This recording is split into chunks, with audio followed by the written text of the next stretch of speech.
नमस्कार, मैं पंकज सिंगटा। स्वागत है आप सभी का टीएसआर डिजिटल टीवी में। आप देख रहे हैं टीएसआर देश प्रदेश खबरें विशेष।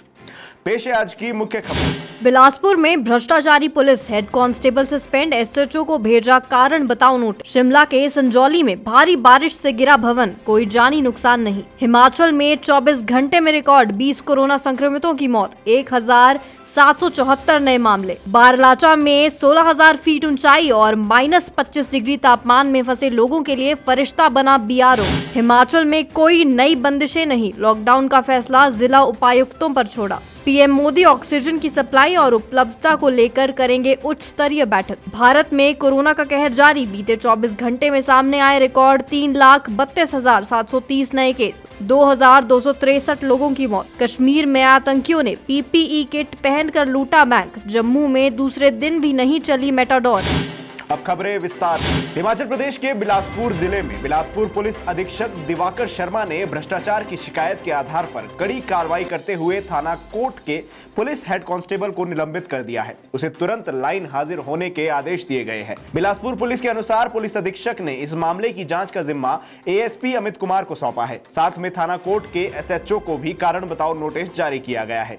मजारी क्षेत्र के लोगों ने थाना कोट के पुलिस हेड कांस्टेबल पर शराब के मामलों को लेकर पैसे मांगने का आरोप लगाया है। इसकी शिकायत डीएसपी नैना देवी को दी थी। इस पर डीएसपी ने इस संबंध में एसपी बिलासपुर को अवगत करवाया था। पुलिस कांस्टेबल पर पिछले काफी समय भ्रष्टाचार की शिकायतें विभाग को मिल रही है। गौरतलब है कि इससे पहले भी गत वर्ष एसपी दिवाकर शर्मा ने थाना प्रभारी को एनडीपीएस एक्ट के मामलों पर कार्रवाई नहीं करने के विरुद्ध निलंबित किया था। एसएचओ ने 18 माह के कार्यकाल के दौरान एनडीपीएस एक्ट का कोई भी मामला दर्ज नहीं किया था। पुलिस अधीक्षक ने इस मामले पर कड़ी कार्रवाई करते हुए एसपी विजिलेंस मंडी को भी कार्रवाई व जांच करने के लिए पत्र लिखा है। एसपी ने इस मामले की जांच का जिम्मा एएसपी को सौंपा है तथा कहा है कि अगर इस मामले में और कोई भी पुलिस कर्मचारी शामिल है तो उसका भी उल्लेख किया जाए। शिमला में पिछले 2 दिनों से हो रही भारी बारिश के चलते नॉर्थ ओक संजौली में एक 5 मंजिला मकान गिर गया।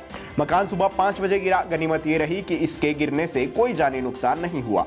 बीती रात ही इस मकान को खाली करवा दिया गया था। बता दें कि भवन के नीचे खुदाई का काम चल रहा था, जिसके चलते भवन को खतरा हो गया था और बीते दिन ही नगर निगम और जिला प्रशासन ने इस भवन को खाली करवा दिया था। भवन के गिरने से एक वर्कशॉप और साथ में लगते भवन को भी नुकसान पहुंचा है। नगर निगम के उप महापौर शैलेंद्र चौहान का कहना है कि वीरवार को इस भवन को खाली करवा दिया गया था। भवन के नीचे खुदाई के चलते इस भवन को खतरा पैदा हो गया था और 2 दिन से हो रही भारी बारिश के चलते मलबा नीचे आने से पूरा भवन नीचे आ गया। इस भवन के गिरने से कोई जानी नुकसान नहीं हुआ। उन्होंने कहा कि नीचे खुदाई कर रहे मालिक को नगर निगम ने कई बार नोटिस भी दिया, लेकिन यह काम नहीं रोका गया, जिसके चलते यह हादसा हुआ। हिमाचल प्रदेश में रिकॉर्ड 20 कोरोना संक्रमितों की मौत हो गई है। इससे पहले 20 अप्रैल को सबसे अधिक 19 संक्रमितों की मौत हुई थी। कांगड़ा में 4, मंडी में 5, शिमला में 4, सिरमौर 2, सोलन और बिलासपुर में 1-1 संक्रमितों ने दम तोड़ दिया। हमीरपुर में 11 वर्षीय बच्ची समेत 3 संक्रमितों की और मौत हो गई है। उधर प्रदेश में गुरुवार को 1774 लोगों के कोरोना टेस्ट की रिपोर्ट पॉजिटिव आई है। बिलासपुर में अखिल भारतीय कांग्रेस कमेटी के सचिव राजेश धर्माणी और 3 साल के बच्चे के कोरोना टेस्ट की रिपोर्ट भी पॉजिटिव आई है। इसके साथ ही प्रदेश में कोरोना संक्रमितों का आंकड़ा 82,876 पहुंच गया है। सक्रिय मामले अब 11,859 हो गए हैं। अब तक 69,747 संक्रमित ठीक हो चुके हैं और 1,241 की मौत हुई है। इसी के साथ बिलासपुर में 119, चंबा में 38, हमीरपुर में 201, कांगड़ा में 449, किन्नौर में 13, कुल्लू में 87, लाहौल स्पीति में 29, मंडी में 188, शिमला में 188, सिरमौर में 110, सोलन में 189, ऊना में 163 मामले सामने आए हैं। हिमाचल प्रदेश के कुल्लू के मनाली और जिला लाहौल स्पीति से लगातार हो रही बर्फबारी के कारण लेह नेशनल हाईवे वाहनों की आवाजाही के लिए बाधित है। बर्फबारी और खराब मौसम के चलते लाहौल स्पीति के बारालाचा दर्रा और जिंजिंग बार में कई वाहन फंस गए थे। इन वाहनों में बड़ी संख्या में पुरुष, महिलाएं और बच्चे शामिल थे। ऐसे में बारालाचा दर्रे में भारी बर्फबारी और बर्फीली हवाओं का सामना करते हुए जिंदगी और मौत के बीच जूझ रहे करीब 87 लोगों के लिए बीआरओ फरिश्ता बनकर आया है। बीआरओ की टीम ने दर्रे में फंसे लोगों को सुरक्षित निकाला है। BRO commander colonel Uma Shankar ने बताया कि मंगलवार सुबह दारचा से निकले 150 के करीब ट्रक चालक तो बीआरओ और लाहौल स्पीति पुलिस की मदद से सुरक्षित सरचू पहुंच गए, लेकिन दोपहर बाद दारचा से लेह के लिए रवाना हुए 40 के लगभग ट्रक व छोटे वाहन भारी बर्फबारी शुरू होने से बारालाचा में ही फंस गए। उन्होंने कहा कि दर्रे में 20 से ज्यादा ट्रक, 2 टेम्पो ट्रेवलर, 2 जायलो और 1 जिप्सी और 1 स्विफ्ट गाड़ी फंसी हुई थी। इनमें पुरुष और महिलाओं के साथ बच्चे भी थे। भारी बर्फबारी के कारण रात को रेस्क्यू कार्य रोकना पड़ा। 2 असफल प्रयासों के बाद बीआरओ ने बुधवार शाम को 4 बजे के करीब रेस्क्यू ऑपरेशन शुरू किया। कोरोना के बढ़ते मामलों के बीच हिमाचल प्रदेश मंत्रिमंडल की बैठक में गुरुवार को प्रदेश में कोई नई बंदिशें नहीं लगाई गई है। नाइट कर्फ्यू से लेकर धारा 144 और लॉकडाउन का फैसला जिलों के डीसी पर छोड़ दिया गया है। कोई फैसला लेने से पहले उपायुक्तों को राज्य सरकार से अनुमति लेनी होगी। कैबिनेट मंत्री सुरेश भारद्वाज ने बैठक में हुए फैसलों के बारे में जानकारी दी। बैठक में कोरोना की स्थिति की भी समीक्षा की गई। सरकार ने फैसला किया है कि 18 से 44 वर्ष की आयु वर्ग के लोगों को सरकारी स्वास्थ्य संस्थानों में मुफ्त टीका लगवाया जाएगा। कोरोना का ये टीकाकरण अभियान 1 मई से शुरू किया जाएगा। साथ ही फैसला लिया गया कि होम आइसोलेशन में रह रहे कोविड-19 रोगियों को बेहतर सुविधाएं प्रदान करने के लिए ब्लॉक स्तर पर मोबाइल टीमें गठित की जाएगी। जिन मरीजों की हालत ज्यादा खराब है उन्हें अस्पताल में शिफ्ट करने के लिए एक विशेष रूप से गाड़ी दी जाएगी। हर एक मेडिकल कॉलेज में कोविड-19 मामलों की निगरानी के लिए सीनियर डॉक्टर्स की टीम पर हर वक्त तैनात रहेगी। कैबिनेट ने महामारी के दौरान अपनी सेवाएं दे रहे आउटसोर्स कर्मचारियों को प्रति शिफ्ट 200 रुपए की प्रोत्साहन राशि देने का भी फैसला किया है। साथ ही होम आइसोलेशन में रह रहे लोगों को पौष्टिक आहार भी दिया जाएगा। इसको लेकर एक न्यूट्रिशन किट भी दी जाएगी।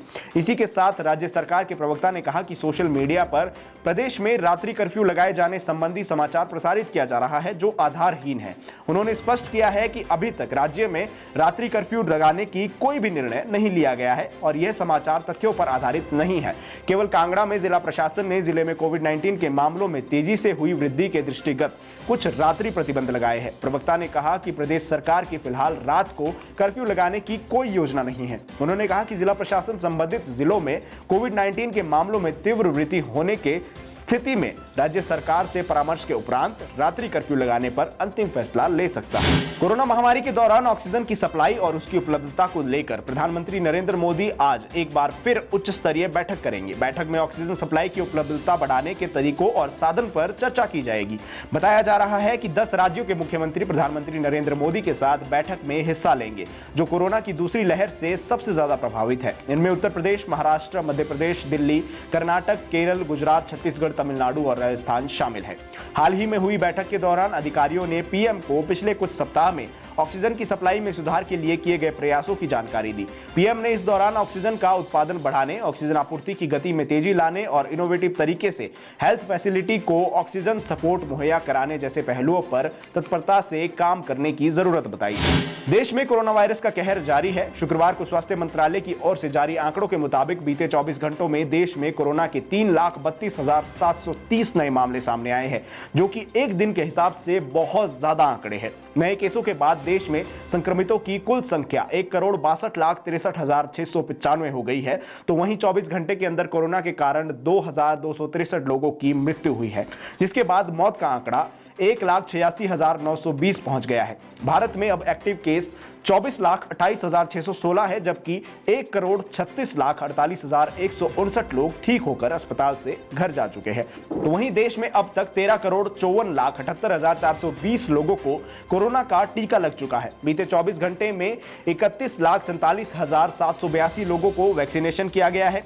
बता दें कि देश में रोजाना अब 3 लाख के करीब मामले सामने आ रहे हैं। इतनी बड़ी संख्या में मरीजों के पॉजिटिव आने से स्वास्थ्य व्यवस्था चरमरा गई है। जहां पर अस्पतालों में बेड के साथ ही दवाइयों और ऑक्सीजन कम पड़ गई है, वहीं दूसरी ओर आरटी-पीसीआर और एंटीजन टेस्ट की भी मांग तेजी से बढ़ रही है। तो वहीं रेमडेसिविर की मांग में अचानक तेजी को देखते हुए केंद्र सरकार ने रेमडेसिविर की मैन्युफैक्चरिंग क्षमता को बढ़ाने के आदेश फार्मा कंपनियों को दिए हैं।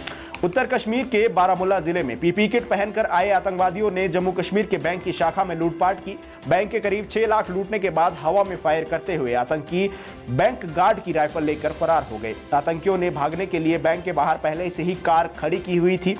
प्रारंभिक छानबीन में पता चला है कि ये कार किसी पुलिसकर्मी की है। फिलहाल पुलिस आतंकियों की तलाश में जुटी हुई है। इसी के साथ जम्मू में निजी ट्रांसपोर्टरों की प्रदेशव्यापी हड़ताल जारी है। शहर में किसी भी रूट पर मेटाडोर और अंतर जिला रूट्स पर निजी बसें नहीं चली है। लगातार दूसरे दिन बसें ना चलने से लोगों की परेशानियां बढ़ गई है। नौकरी पेशा काम वाले लोग अपने काम पर नहीं पहुंच पा रहे हैं। यात्रियों को काफी परेशानियों का सामना करना पड़ रहा है। उन्हें पैदल या ऑटो में 10 किलोमीटर का 300 रुपए किराया देकर अपने गंतव्य तक पहुंचना पड़ रहा है। हालांकि यात्रियों को राहत देने के लिए JKSRTC ने 10 अतिरिक्त बसें शहर में चलाई है। निजी ट्रांसपोर्टर 50% किराया बढ़ाए बिना 50% यात्री क्षमता के साथ वाहन चलाने के लिए तैयार नहीं है। आज के लिए फिलहाल इतना ही। ऐसी ही तमाम खबरों के लिए देखते रहे TSR डिजिटल टीवी। धन्यवाद। TSR की कोई भी अपडेट मिस ना करें, हमारे फेसबुक पेज को आज ही लाइक और फॉलो करें। TSR digital TV, opinion to impact.